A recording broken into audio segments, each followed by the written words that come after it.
बेटा बोलिए, आप और महमूद जी दोनों बोलेंगे। चलिए बैठ जाइए। महमूद जी और ललित जी दोनों बोलेंगे, बैठ जाइए अपने अपने स्थान पर। दोनों दल के नेता हैं। अजीत शर्मा जी भी नेता हैं। तीनों आदमी को 2-2 मिनट का मौका में बोलिए जाके स्थान पर। चलिए बैठिए। बैठा पहले बैठा लीजिए। आप देखिए, बोल बैठा लीजिए। आप वरीय सदस्य हैं और बिना आपके सहयोग के व्यवस्था बनेगा क्या? सब लोग बैठ जाइए। बैठिए।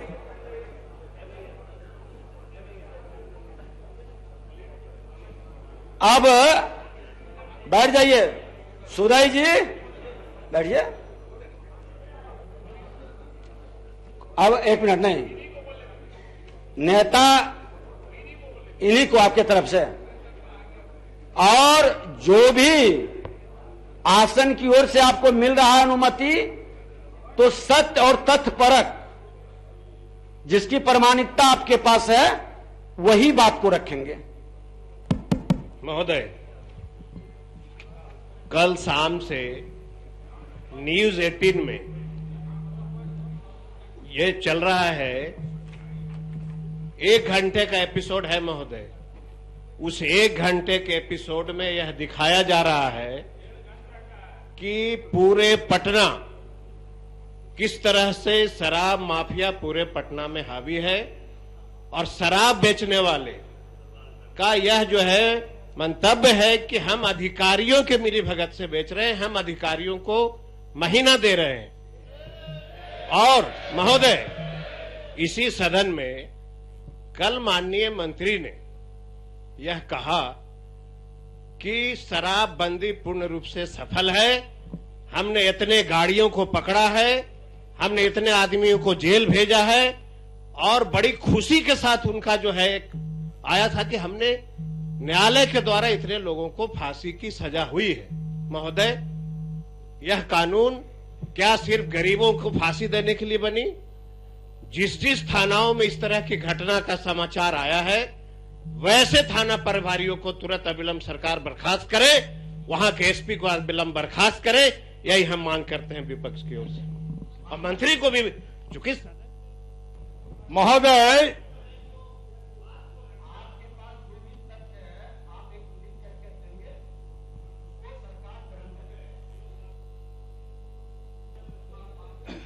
महोदय, खगड़िया जिला के महेशखूंट में सरकारी स्कूल की चहारदीवारी गिरने से उसके मलबे में दबकर 6 मजदूरों की दर्दनाक मौत का मजाक मत उड़ाइए। मौत का मजाक मत उड़ाइए।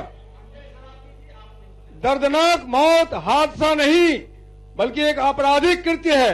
बिना किसी सुरक्षा के चहारदीवारी के नीचे से जल नल योजना के तहत नाला निर्माण के लिए मिट्टी खोदी गई थी। ऐसा लगता है कि सरकार और प्रशासन के लिए मजदूरों की जिंदगी का कोई महत्व ही नहीं है। यहाँ तक कि सुरक्षा मानकों का बिना अनुपालन किए जेसीबी से खुदाई आरंभ कर दी गई। आए दिन बिहार में नाला निर्माण के लिए बिना प्लानिंग की हो रही खुदाइयों से लोगों को असहनीय पीड़ा झेलनी पड़ती है, लगातार मौतें भी हो रही है। यह पूरा मामला लाल फीताशाही, मजदूरों के प्रति अमानवीय व्यवहार और दूरदर्शिता का बनता है, जिसे महज 4 लाख रुपया का मुआवजा देकर हल नहीं किया जा सकता है। महोदय, आगे से ऐसी घटनाएं ना हो, इसके लिए दोषियों को शिनाख्त कर उन पर कड़ी कार्रवाई 302 का मुकदमा होना चाहिए। साथ ही पूरी प्लानिंग के साथ इस तरह की खुदाई की व्यवस्था होनी चाहिए। और इस अत्यंत लोक महत्व के प्रश्न पर सदन का कार्य स्थगित कर हम कार्य चर्चा करने की मांग करते हैं। महोदय,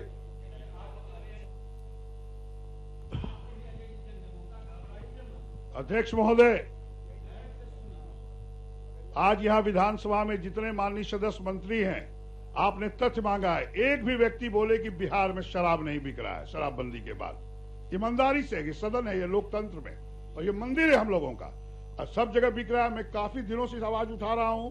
अब माननीय नीतीश कुमार जी मुख्यमंत्री है नहीं, वो उस दिन चिड़चिड़ा गए हमारे, जब मैंने बोला था। तथ्य यही है, सच्चाई है ये कि सब जगह शराब बिक रहा है। और सर, इन्होंने कहा कि कल मंत्री जी बोल रहे थे राजस्व का नुकसान नहीं हो रहा है। जो शराब बिहार के पैसे से बाहर से बंगाल, झारखंड और यूपी से खरीदा जा रहा है, उसको जो नष्ट किया जाता है वह राजस्व बिहार का नुकसान होता है, और जो खरीदता है वो बिहार का राजस्व उस राज्य को जा रहा है। मैंने आग्रह किया था, चाहे तो पूर्ण रूपेण शराबबंदी करिए और नहीं तो तिगुनी कीमत करके उसकी कीमत बढ़ाइए और उसको बेचने का काम कीजिए, ताकि जब महंगा होगा तो लोग ऐसे ही नहीं खरीदेंगे। और जो सर पूरी बात सुनिए सर, और जो राजस्व आए उसको कल कारखाने खोल के युवकों को रोजगार देने का काम करिए, तो उससे अपराध भी कम होगा, उनको रोजगार मिलेगा। लेकिन शराबबंदी बिल्कुल नहीं है लागू, हर जगह शराब ढाबे में बिक रहा है, इसका मीडिया पर है, न्यूज 18 में है, एवरीवेयर इट इज। इसलिए माननीय मंत्री जी, आप क्या आपके संरक्षण में चाहते हैं, चाहे तो कंप्लीट बंद करें जो जाने जा रही है, और नहीं तो उसको खोलने का काम करें। धन्यवाद।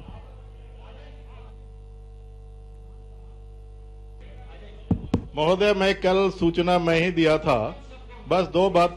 मैं खगड़िया के चैधा बन्नी गांव में नल जल की योजना जो उसकी खुदाई में हाई स्कूल, ये स्कूल के बाउंड्री के बगल से वो खुदाई की जा रही थी, तो उसके दीवार के गिरने से 6 मजदूरों की मौत हुई है। मतलब ये है कि सरकार के आंख के सामने, सरकारी मुलाजिम के सामने ये घटना घटी है।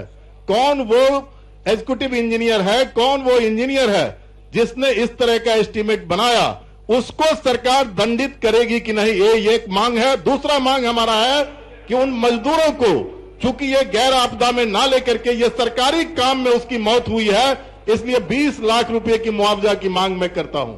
ठीक है। अब अख्तरुल ईमान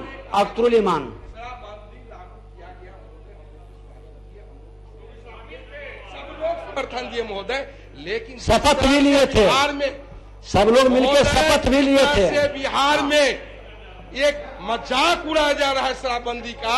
आप कैसे उठ गए जब दलीय नेता उठे हैं? महोदय, माननीय मंत्री का हम लोग वक्तव्य भी सुने महोदय, जिस तरह से न्यूज 18 में और समाचार पत्रों में आए दिन आते रहते हैं, ये महोदय ये घोर मजाक है शराबबंदी का। हम सरकार कार्य स्थगन दिए हैं। नहीं महोदय, हम लोग मांग करते हैं ईमान साहब, सरकार में जितने पदाधिकारी इसमें संलिप्त हैं, इवन की माननीय मंत्री जी का कल वक्तव्य हुआ, मंत्री जी को भी इस्तीफा देना चाहिए। जिस तरह से शराबबंदी का बच्चा ईमान साहब महोदय आप सरकार से वक्तव्य दिलाइए। अच्छा ईमान साहब बोले, ईमान साहब को बंदी की सराहना की जानी चाहिए, लेकिन शराबबंदी का जो मामला है, पदाधिकारियों की संलिप्तता से इनकार नहीं किया जा सकता है, इस पर कठोर कार्रवाई होनी चाहिए। दूसरी बात, जल नल की जो योजना चल रही है उसमें कहीं प्लानिंग नहीं है, कहीं सड़क से कहीं आंगन में इस तरह खोदा जा रहा है कि काफी डिस्टर्बेंस होना है। सरकार को इन दोनों मामले में गंभीर होकर, संजीदा होकर सोचने की हिदायत दी जाए। ठीक है। श्री राम रतन बाबू।